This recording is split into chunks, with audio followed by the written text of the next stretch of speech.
your clients achieve significant growth? This was the question I was asked in one of my recent interviews. And I said, it's the quality of decision making. Hi, this is Shweta here from Growth Idea, and yes, we do help our clients to grow and to build the long-term asset value of their business. And how we do is by educating our clients on the smarter choices which are out there, and also how to make that choice which has a high probability of success. And I want to share with you one of the frameworks that we use to determine where to focus our energy on. So let me share that with you. And as you will see here, this is a 4x4 and there are 4 quadrants therefore. And on this axis is the market. There is existing market and there is a new market. And at the top you will see is product. I've written it as product, but it could be service as well. So this is your existing product. This is the new product. So just so that we understand the quadrants, though it's quite evident, but still let's just go through it together very quickly. So we'll start with the existing marketplace, existing product. Now, when the focus is on this quadrant, we're really looking at market penetration.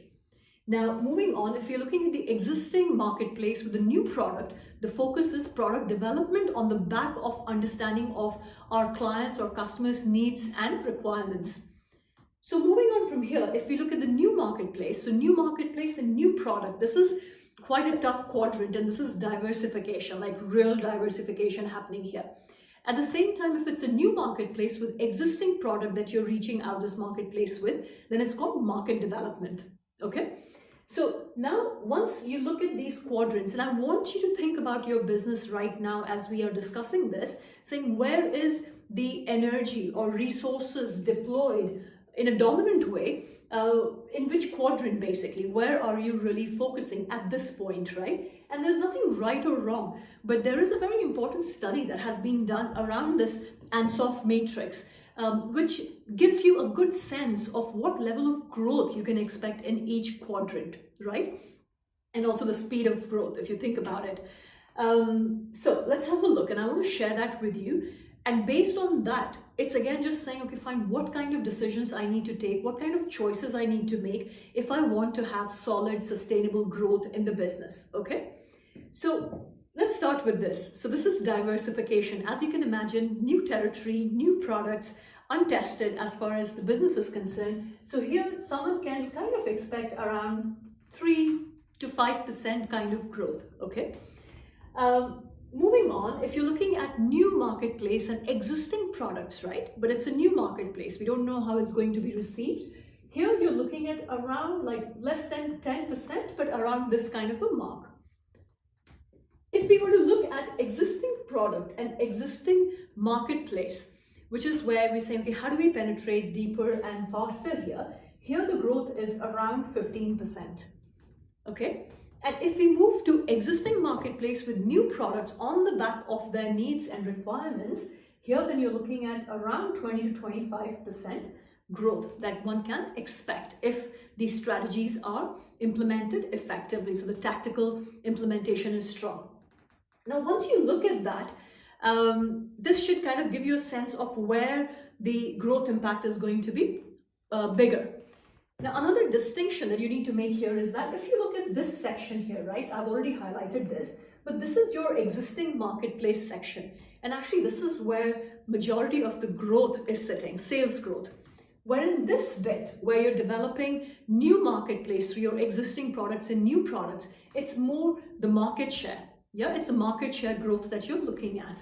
Now, if I'm focusing on the sales growth in the organization, the top line and the bottom line, the other thing that you need to be mindful of, that actually here, the margins will be higher because you already know this existing marketplace, existing customers, and therefore automatically the conversion, the margins are going to be higher compared to this one. So not just top line growth, we're talking about strong bottom line growth here as well. So this is the point where I want you to mull over it. Just think about it, okay? Reflect on this, saying, okay, as of now, as we're discussing this, where is your sales and marketing team focused? What number of people are sitting in each quadrant, and what percentage of their time is going in each of these quadrants, or your budgets, right? So it's your resource allocation. Where is it sitting right now? Now I'll give you a thumb rule, okay?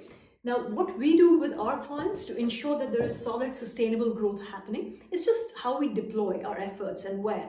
So for this section, it is around 60% to 70%. Okay, and this would be around 40% to 30%.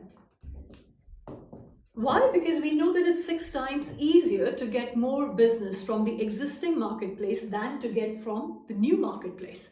So again, we're looking at better returns on investment of time, effort, and money. And just that decision can make a huge difference in terms of what growth you're experiencing versus what your competitor is doing. Because it's not always about getting new marketplace, it's actually about saying, how do we saturate our existing marketplace? How do we develop our existing marketplace through product developments? And then if you want to move on to the next one, ideally it should be here, market development, because that's your market share build up, but with the same products, you're getting into new marketplace. And then the final one here is diversification. So as I said, it's not right or wrong, it's just the decision making as to what you are trying to achieve, and therefore are your resources aligned with those growth objectives. So I hope that helps you, that makes you think, that makes you reflect on what's happening and what needs to happen. So make sure that you leave the comment. I would love to know what's happening and where do you see the focus going forward. And if you found this video useful, then please do like the video, and I would love it if you could subscribe as well, because it's all about getting practical insights so you can make better choices and better decisions in your business.